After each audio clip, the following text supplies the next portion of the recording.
and welcome to our final week. This is week 4 of our 4-week discussion about the phases of design. This is going to be construction administration. It's the last phase that a project enters. It's the last phase that we bill for.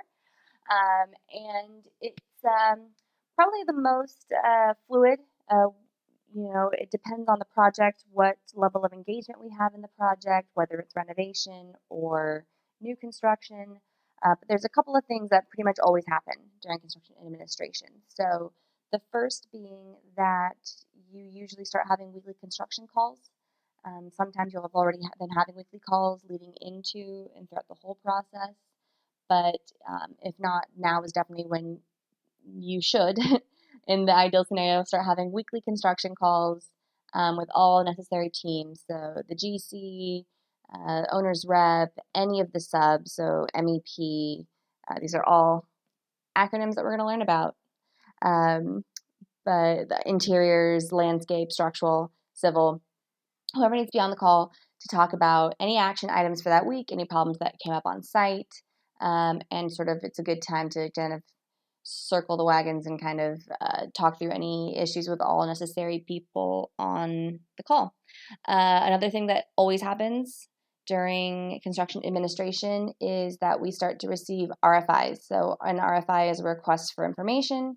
I should say this video is not focusing on the Courtyard of Mission Valley because we are just starting the construction administration phase. So I don't have a lot of good examples. So I've pulled these from other projects.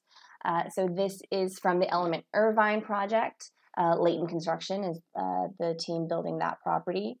And so this is what we receive from the GC when they have a question for us. This is what they send so that we can track the answers. This is RFI number 78. RFIs can go to any member of the team. So this isn't necessarily the 78th one they've sent to interiors. They issue RFIs to all parties on the job. It'll talk about whether or not there's a cost impact in the answer or a schedule impact. So this is particularly asking for, please advise on the specification, count, and desired locations for the hydration stations required by Marriott. So there's like a water filling station that Marriott requires, an Element. They didn't have the spec for it. They weren't sure where they were going, either because they weren't included on our drawings or the AR drawings, or they were and they missed it. Sometimes the answers to these are just look at this drawing page, the answer is there. But this is my answer that I sent back. See attached spec, plans indicate required hydration locations. So I've called them out and they just didn't see them. CID pages 206 and 220. So there you go. It was on the drawings. They just didn't see it. And then I have provided the specification for what the Marriott required hydration station was. And then you just, sign it, send it back, and then that gets recorded as an official answer. They close out the RFI. And then in theory, you never get asked that question again. In practice, you get asked that question about 4 more times, and you say, please refer to RFI number 78. I already answered that question. So these come in for lots of different reasons. They may want a clarification on how you want a flooring transition to work, specifications for equipment like this. There may be a conflict between the AR drawings and the interior drawings that they need clarified. So, I might have to talk to the architect and get some clarification. And, sometimes things change that aren't communicated to us. What? You don't tell the interior designer everything? Of course not. So we end up having to answer RFIs because they're like, your drawings don't include this. You're like, well, no one told me that happened. So it's a lot of back and forth. There's a lot of just constant communication, or there should be constant communication during construction administration to just sort of solve problems that pop up in the field as quickly as possible, and hopefully with as little cost impact and as little schedule impact. One of the things that I spoke about last week during construction drawings was that the more detailed your construction drawings are, the fewer RFIs in theory you should get, at least as related to information that should already be on them. For example, this RFI I clearly already did put on my drawings where they were supposed to go, and yet the question still came up. It happens. And things that pop up in the field that couldn't have been foreseen on your drawings, then those are bound to happen also. But yeah, so that's an RFI. Another thing that happens during construction admin is you review millwork shops. So millwork, these are from JAC Construction, and this is the millwork that we did for the Fairfield in Napa. So yeah, so I will have provided these drawings, or my intention for these drawings, on my interiors.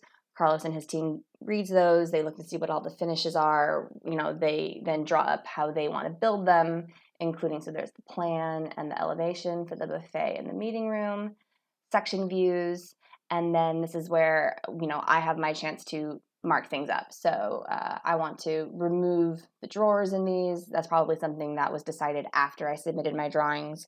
So this is sort of when we get a chance to update things that have transpired since then. We decided we wanted to shrink the overall width to 25 inches. Here he's asking for the specifications for the sink and the faucet that they're going to have to account for. So I have attached specs for those on the next pages. And then I think we also, I'm zooming. I need to go to the next page. Here's the front desk. There's a nice isometric view of the front desk, a couple of details, things, all the various information, which was great. So that was approved.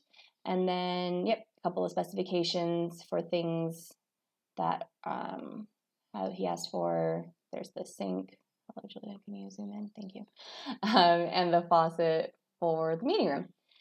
So that's another important phase in construction admin. And then the rest is sort of kind of comes up as it does.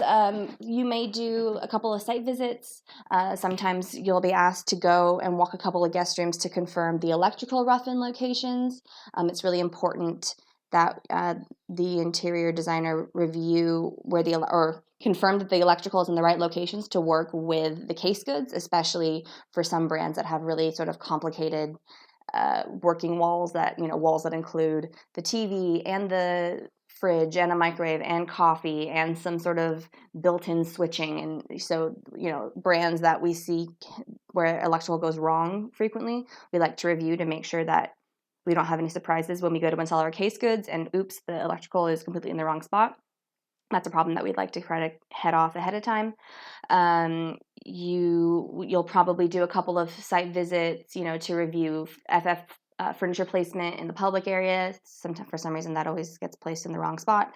You might confirm some artwork locations. And then at the end of the project, you do what's called a final punch walk. A punch walk is when you go through and just sort of flag anything that looks like it either was installed incorrectly or, they may have, scuffed some door frames, and you sort of flag, hey, you need to fix that door frame. This seaming is looking really wrong on the wall covering, which hopefully you don't have to redo, but that happens sometimes. Maybe missing a piece of artwork somewhere. Hey, there's an artwork piece that's supposed to go there. I don't see it. Then they're going to have to go find it or realize that they lost it. And so we have to order another one. So that's the kind of this final touches is your final punch walk. And then the property opens without a hitch, in theory. So yeah, like I said, sometimes you get minimal interaction from the GC. That's not always a good working relationship. Hopefully you want the GC to ask you questions during construction admin as opposed to just making things up and trying to fix it themselves. I have horror stories about things that have happened when GCs have just taken the initiative to fix things themselves and make decisions. So the best case scenario is you get a lot of good input from your GC, a lot of good input from your owner's rep. You work with the architect to get all the information passed on as quickly as possible. And you have a smooth construction process, and the hotel opens on time and under budget, like it always does, right? So thank you for all of your questions and input on this kind of 4-week path we've been on. We've got some exciting topics coming up. That I've received feedback from you guys and from the rest of the office. So let's chat about any questions now that maybe I didn't cover or questions you have about the construction process. Okay,